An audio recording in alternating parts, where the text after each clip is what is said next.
With Week 16 NFL action in the books, taking a look at what the 2023 NFL draft order would be right meow. There's a lot of really interesting storylines. A couple teams still in contention for the number one overall pick. A lot of teams have other teams' first-round picks that are sort of vacillating, going back and forth. Obviously, some rooting interest.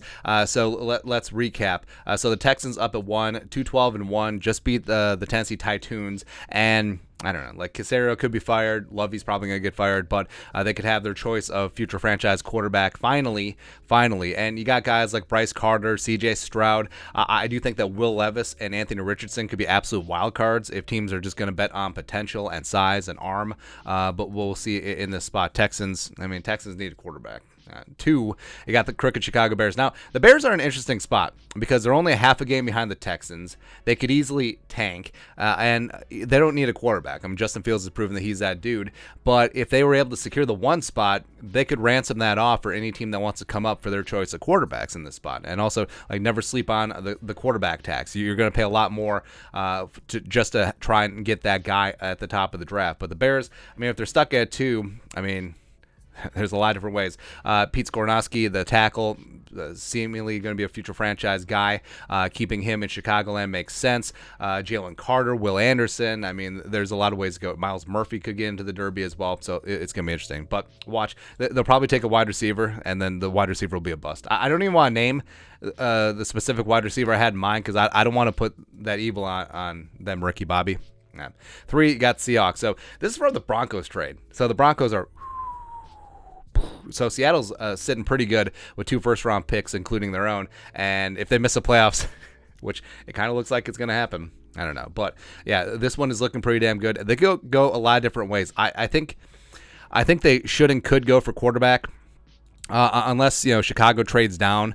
Texans are probably going to take a QB, so they could have their choice of all but one of the quarterbacks. So, could a guy like Stroud or Levis or Richardson fall to Seattle at 3, where, I mean, ideally you're not going to be picking in the top 5 over and over, and Geno seems like he'd be fine for another year or 2 as like a bridge quarterback, sort of the Alex Smith to the Patrick Mahomes of whoever the young quarterback is, but we'll see.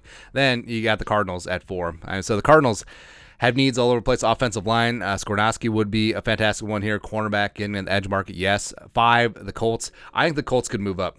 Chris Ballard, hopefully he retains the GM job. I really like and respect his work. But yeah, they could potentially move up and secure themselves a quarterback. I think this would be a perfect spot for a guy like Will Levis or a guy like Anthony Richardson. I think that could be the floor for one of these 2 guys, Indianapolis, wherever they end up picking. 6, the Falcons. So they have to figure out in the last 2 weeks if Desmond Ridder is going to be the guy or if they're going to take a swing at a quarterback, because they could be in the midst of looking for one there. Also, I mean, I like the idea of doubling and tripling down, because, like, what if Quentin Johnston, the supersized, awesome wide receiver from TCU, what if he lands here? So then you would have Quentin Johnston, you would have Drake London, and you would have Kyle Pitts. You would have the trio towers. That would be ridiculous. That would be ridiculous, man. 7. So as the Rams are getting off the canvas, and for that we thank you. So the Lions, this draft pick has been tanking quite a bit. But the Lions, they have a lot of needs all over the place, particularly defense. So I think in this spot, I mean, Carter's probably going to be bye-bye. But if they get someone on the defensive side of the ball like Keely Ringo or Brian Breesy coming in from Clemson. I mean, how is Clemson so bad?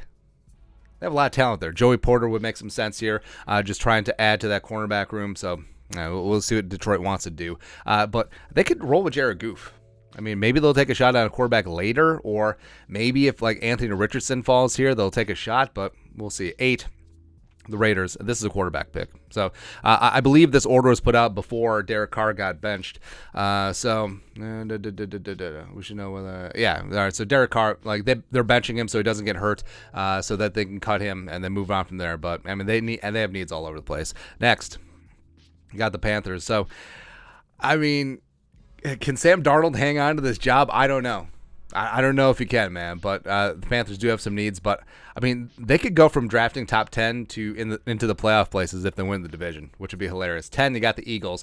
So, I mean, this is the first round pick from the Saints from the Chauncey Gardner-Johnson trade. And this pick was looking pretty damn high. Like, it looked for a while that the Eagles may pick in the top 5, maybe even top 3. But the Saints have won a couple of games. They're still in contention in the NFC South. So this pick is dropping. 11, you got the Texans. This is a pick from the Browns and the Deshaun Watson trade. So the Texans could be at 1 and 11. It would be a perfect spot if they had their quarterback a choice at 1. And then somehow, some way, if Skornowski got to 11, that would be fantastic. Or they could go with Paris Johnson. Yeah, just pick up a fantastic tackle to protect your quarterback. 12, the Seahawks. So this is their own pick. It's kind of rough. But you could have 3 and 12 if they miss the playoffs. That's fine. Tennessee Titans falling out. Whatever. The Patriots. It's weird when the Patriots are drafting in the top half of the first round, but they'll probably trade down. But yeah, this could be a quarterback if one of them falls, especially I don't think they're sold on Mac Jones. I really don't think that they are. Then you got the greasy grimy Green Bay Packers.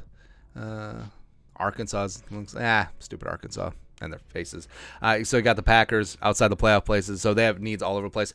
I think this would be the perfect spot for Notre Dame tight end Michael Myers, who's not listed here. This is the big board via Tankathon, by the way. I just grabbed a random one, but I mean the Packers, they got needs. Even though the defense is allegedly starting to come together, but the Vikings are going to just sniff out those playoff hopes right now. Then you got the Steelers at 16, Jets, blah, blah, blah, blah, blah, blah. So then we start getting into the playoff places. So this is basically done by record. So you got the Lions with their second first-round pick. So you got the Jaguars. Duval, it's coming along extremely nicely. I want them to win the division because Jaguars fans deserve it. The Bucs, I mean, they could need a quarterback, depending on what happens with Tom Brady. I think that he leaves the free agency. The Commies, man, there's so many teams that need quarterbacks. It happens every single year. Giants also could need a quarterback. The Chargers, they just need to get everyone healthy again. That's exactly what they need. The Ravens, wide receiver. They're probably not going to take one. Same thing with the Packers, by the way. Well, actually, the Packers are kind of fine now with Watson and Dubs. The Broncos. All right, so through a bunch of trades and machinations, the Broncos still end up with a first-round pick. Obviously, it's not as good as their own, but they got needs all over the place. Offensive line, some defensive backs opposite of Patrick Surtain. So, I mean, it's a mess right now. Cincy, corners. The offensive line is starting to come together. But we'll see here. You got the Cowboys, blah, blah, blah. Chiefs, and then you got the Vikings. Again, this is broken down just by record. And so the Vikings, biggest needs, DB, especially depending on what happens with Harrison Smith and Patrick Peterson. Defensive line, yes. Even though I love me some Harrison Phillips, I love me some Diesel Dalvin Thompson. Thompson is out of contract this offseason, so TBD if they're going to bring him back or not. And also wide receiver. Adam Thielen will forever be my guy, but you need some more depth there. I think KJ can come in and be like a solid wide receiver too, but you need more playmakers. And this is what they wrote. One thing that could play a significant role in setting the Vikings draft strategy for 2023 extensions are able to or unable to strike this off seasons, what players do to reach free agency after next season. Kirk Cousins, Daniel Hunter have contracts that void in 2024. The deals for TJ Hockenson, Jordan Hicks, Eric Kendricks, Ezra Cleveland are due to expire then too. And it's facts. I mean, they're probably not going to draft a running back high, especially when you got King Kene as well as Ty Chandler in the building. But if and when Dalvin is cut, if they allow Madison to leave, yes. I mean, depending what happens with Thielen, with Kendricks' contract, what happens with Daniil Hunter, do they trade him? Do they extend him? I'm sure that they're going to extend Kirk Cousins at this point to free up some cap space, but yeah, it's really up in the air what the Vikings are going to look for early in the draft. It really depends on what they do in-house as well as address needs in free agency. So teams will have first-round pick and blah, blah, blah. It doesn't matter, but yeah, it's funny. Like, I want to know, I kind of want the Bears to end up with the number 1 overall pick just to see how badly they screwed up. Like, they'll botch the trade. They'll move down too far. They won't get Justin Fields any help. It'll still be Justin Fields against the world like it has been all friggin' season long, but whatever. But your thoughts on our thoughts. Take a look at the NFL draft order right meow after Week 16 action. Let us know your thoughts and our thoughts in the comment section below. Subscribe for daily Vikings takes. Want to support the work? Put a little something in the Venmo, but till next time, Skull Production Value.